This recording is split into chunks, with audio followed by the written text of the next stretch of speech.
Bismillahirrahmanirrahim. Assalamualaikum warahmatullahi wabarakatuh. Saudara, dengan saya Edi Mulyadi dari Forum News Network FNN. Saudara sekalian, saya harus mohon maaf lagi kalau konten saya kali ini untuk kesekian kalinya masih berbicara tentang Jokowi the King of Lip Service yang dihadiahkan oleh BEM UI dalam akun Twitter ofisialnya dalam bentuk beberapa meme yang kemudian heboh dipanggil rektorat pada hari libur, sepertinya tidak ada hari lain begitu mendadaknya. Dan ternyata dalam jawabannya kepada media, kepala humasnya itu perempuan tuh, dan informasi publik mengatakan bahwa ini situasinya darurat dan kampus harus tegas.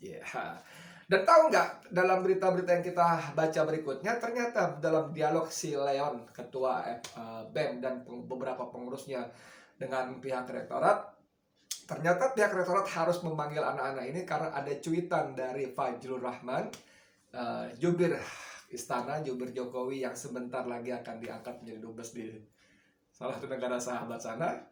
Dan Fajrul Rahman mengatakan bahwa apapun tindakan anak-anak BEM UI itu tanggung jawab universitas. Nah, jadi Anda bisa bayangkan hanya cuitan seperti itu pun dari hanya seorang jubir yang sebentar lagi pergi dan menduduki pos baru untuk dubes telah membuat rektorat begitu kalang kabut. Tadinya saya berpikir kalau penjelasan seperti yang kita baca di media tentang cuitan Fajrul Rahman tadi belum saya dengar sebelumnya. Tadinya saya berpikir bahwa ada perintah khusus dari istana berupa komunikasi langsung lah. Bukan cuma dengan WA, apalagi dengan cuitan yang bisa dibaca oleh umum, oleh publik, tapi komunikasi langsung. Hai Pak Rektor, bla bla bla bla bla bla bla bla, gitu ya. Saya nggak tahu oleh siapa, tapi kita pikir seperti itu. Atau ada ataunya juga ya. Atau memang ada komunikasi seperti itu, dan kemudian juga berdasarkan cuitan dari Fajrul Rahman. Bisa jadi, mengingat bahwa Rektor UI Profesor Ari Kunchoro ini adalah ternyata Wakil Komisaris Utama Bank Rakyat Indonesia, maksud saya BRI, mohon maaf, BRI ya, yang jelas-jelas itu melanggar pasal 35C Statuta UI yang ditetapkan melalui sebuah peraturan pemerintah yang jelas-jelas menyebutkan bahwa rektor dan wakil rektor UI dilarang ini, termasuk menjadi pejabat di badan usaha milik negara, milik daerah, dan milik swasta. Wih, jelas-jelas gitu. Dan secara amat naif, juru bicara Erick Thohir, Menteri BUMN yang bernama Arya Sinulinga, mengatakan bahwa kami tidak melanggar karena yang kita angkat Ari Kunchoro itu bukan sebagai rektor UI tapi sebagai individu. Aduh, ampun gua. Maksudnya itu apa, saudara? Maksudnya mau bela diri, mau ngeles, tapi itu mohon maaf, Ari Sinulangga, mohon maaf, itu semakin menunjukkan bahwa kelas kalian itu, saya nggak tega ngomongnya ya, bahwa Menteri BUMN menunjuk Ari Kunchoro sebagai wakil komisaris utama di di BRI, dan sebelumnya bahkan komisaris utama di BNI, Bank Nasional, Bank Negara Indonesia, sebagai dalam kapasitas sebagai individu, bukan sebagai rektor. Ya nggak ada lah, gila bener. Rektor ya rektor, nggak mungkin diangkat kamu saya lantik sebagai komisaris karena kamu dalam kapasitas sebagai rektor. Ya nggak ada lah, bos. Ari, aduh ngeri ya. Saya jadi berpikir bener kata teman-teman kali ya, bahwa begitu kita masuk ke kolam, nyemplung ke kolam, butak itu bersama-sama semuanya itu, tiba-tiba IQ kita jadi entah kemana, dan kita rela menjadi IQ 200 tapi rame-rame dengan satu kolam yang lainnya. Ngeri. Anda bisa bayangkan kami mengangkat Ari Kunchoro sebagai wakil komisaris utama BUMN bukan sebagai rektor tapi sebagai pribadi. Aduh. Tapi oke lah, itu suatu tontonan kedunguan yang terlalu nyata, tapi itu kita abaikan dulu. Saya ingin bicara bagaimana respon Jokowi yang sejak beberapa kemarin sudah ramai diperbincangkan. Ada yang waduh senyum gitu, tulus. Ada lagi kalau kita baca respon dari netizen respon ini dimuat di akun resminya Sekretariat Negara. Oke, saya tunjukkan saja ini. Ya, itu kan sudah sejak lama ya. Dulu ada yang bilang saya ini kelemar-kelemar, ada yang bilang juga saya itu pelongo-pelongo. Kemudian ganti lagi, ada yang bilang saya ini otoriter. Kemudian ada juga yang ngomong saya ini bebek lumpuh. Dan baru-baru ini ada yang ngomong saya ini Bapak Bipang.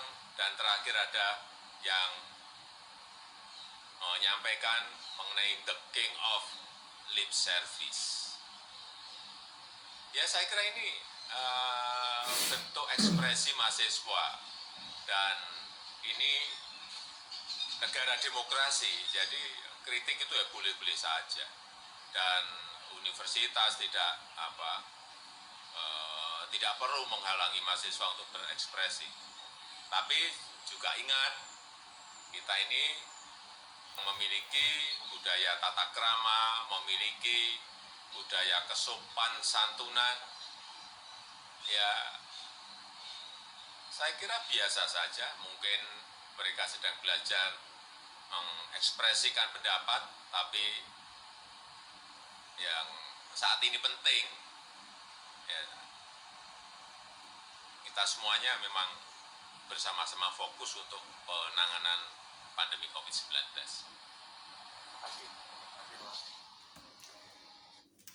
Bagus ya, jawaban Presiden dengan senyum gitu ya. Ini kan di alam demokrasi boleh-boleh saja mengkritik, dan saya kira kalimat berikutnya cukup nampol Ari Kunchoro dan kawan-kawan para pejabat UI ya. Kampus tidak boleh menghalangi. Wah, ini saya nggak bisa bayangin bagaimana perasaan Ari Kunchoro dan kawan-kawannya mendengar pidato Jokowi yang wah dahsyat ini. Kampus tidak boleh menghalang-halangi. Cuman masalahnya adalah saudara sekalian ya. Saya mau ngomong gimana ya. Cuman masalahnya kenapa sampai anak-anak BEM UI memberikan judul gelar The King of Lip Service. Karena kata Leon dan kawan-kawannya bahwa Jokowi terlampau banyak ada ketidaksesuaian antara ucapan dengan kenyataan, dengan perbuatan. Anda masih ingat yang belum terlalu lama tentang undang-undang ITE? Saya kalau itu ada asa ketidakadilan, saya akan minta DPR untuk bersama-sama membahas bla bla bla bla bla, gayung bersambut dan sebagainya.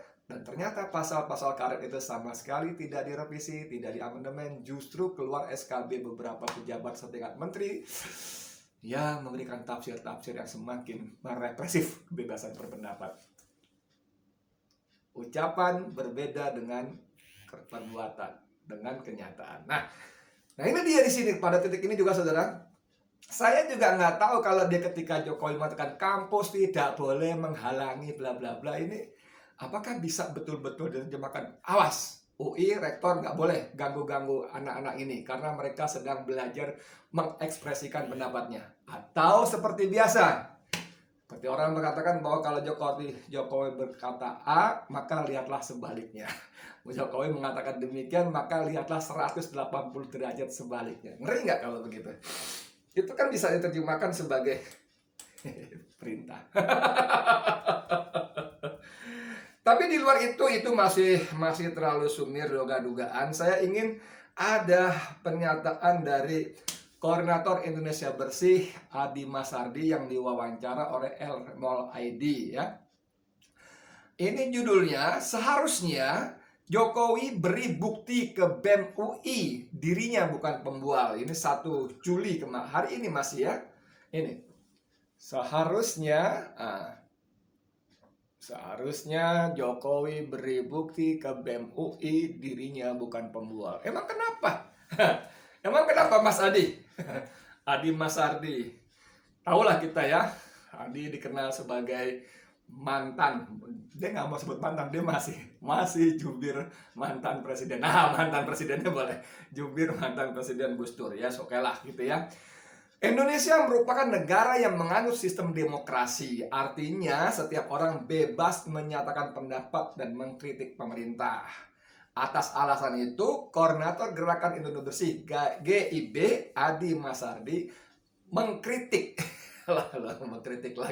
mengkritik jawaban Presiden Joko Widodo atas kritik Jokowi the King of Lip Service yang dilancarkan oleh BEM UI, ya. Jadi setelah Jokowi berpidato pendek itu kemudian menjadi viral, ternyata Mas Adi ini masih justru memberikan kritik lagi terhadap jawaban Jokowi itu, ya. Apa bunyinya? Pertama, kata Adi Masardi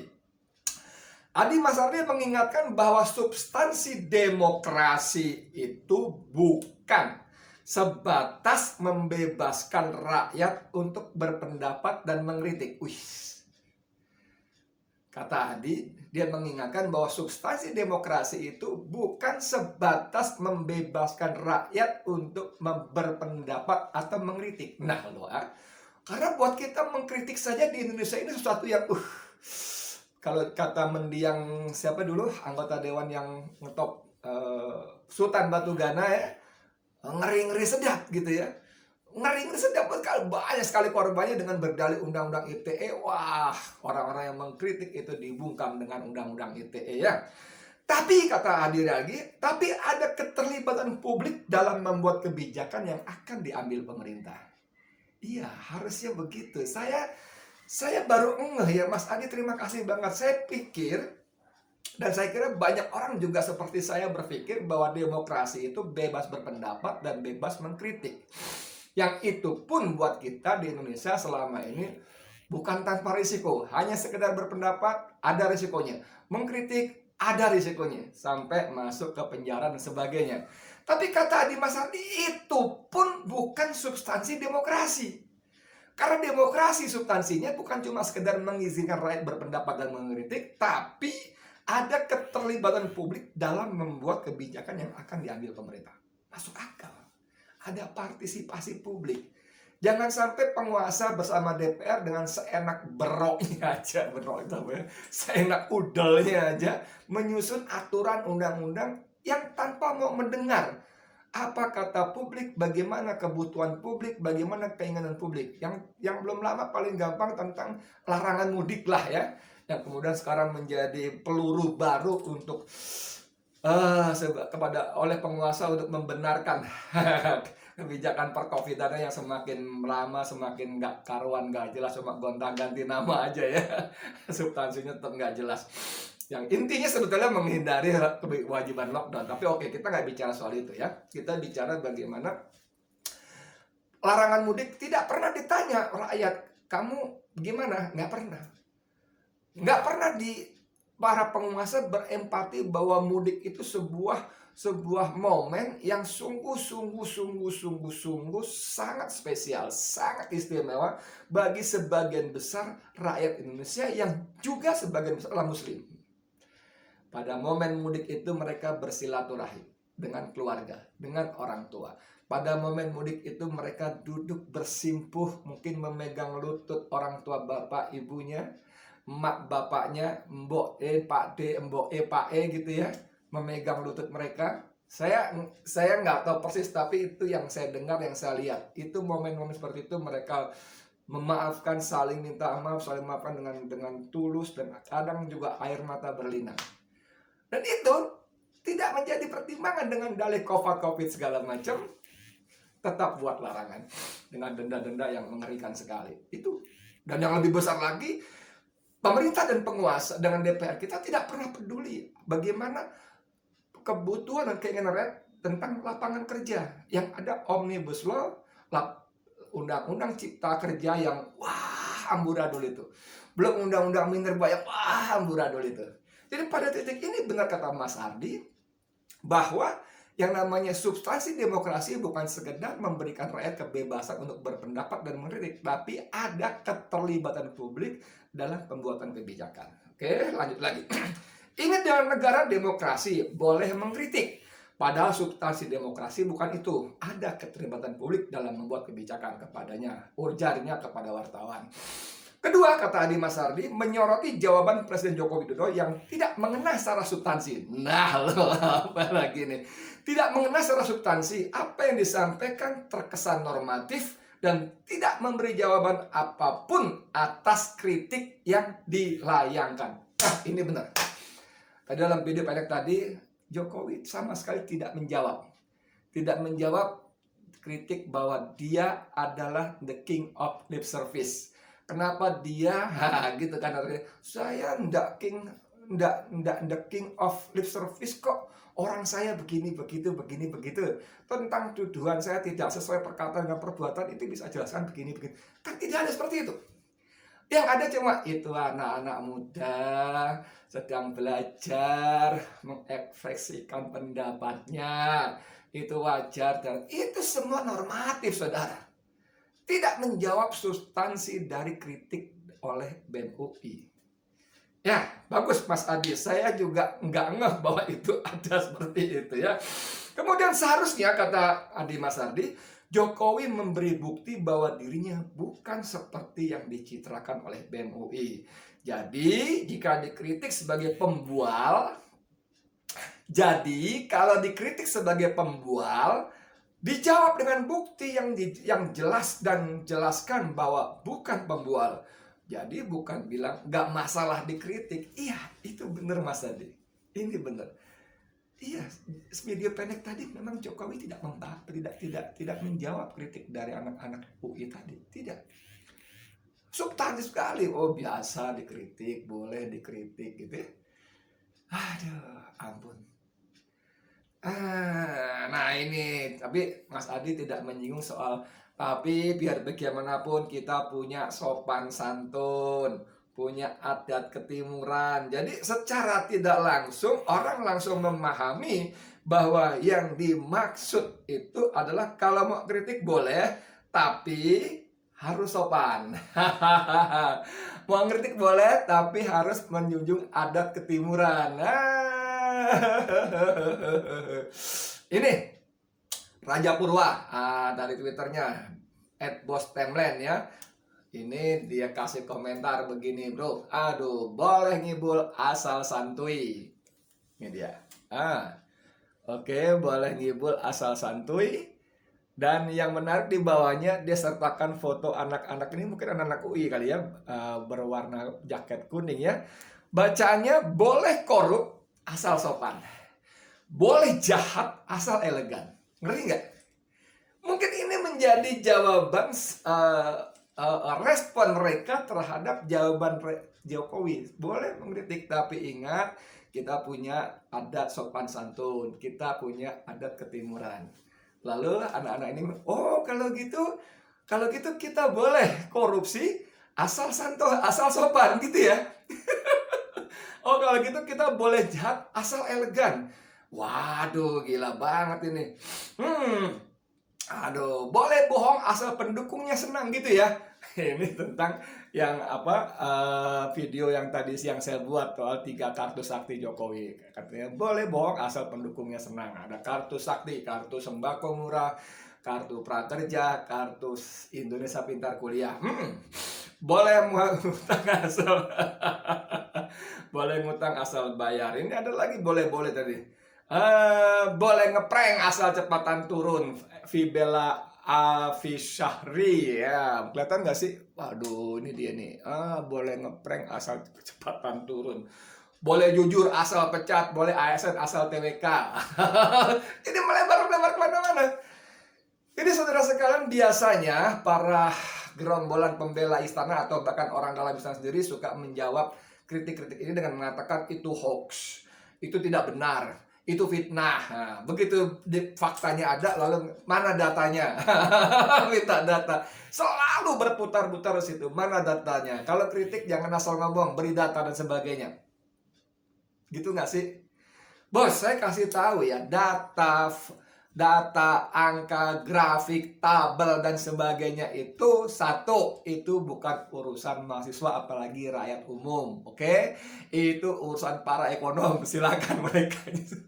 Buat rakyat umum, mahasiswa khususnya rakyat awam, Mereka nggak peduli data, mereka tahu faktanya, rasanya bahwa hidup semakin susah, semakin berat, harga-harga tinggi tak terjangkau, bukan ekonomi yang meroket, harga-harga yang meroket semakin tak terjangkau. Itu yang mereka rasakan. Lalu orang-orang di sana mereka berikan data, berikan fakta. Itu fakta, nggak usah data-data, nggak usah tabel grafik dan sebagainya.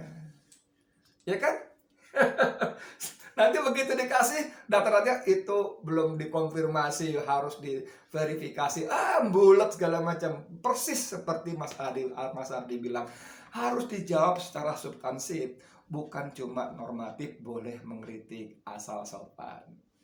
Saya Edi Mulyadi untuk FNN. Assalamualaikum warahmatullahi wabarakatuh.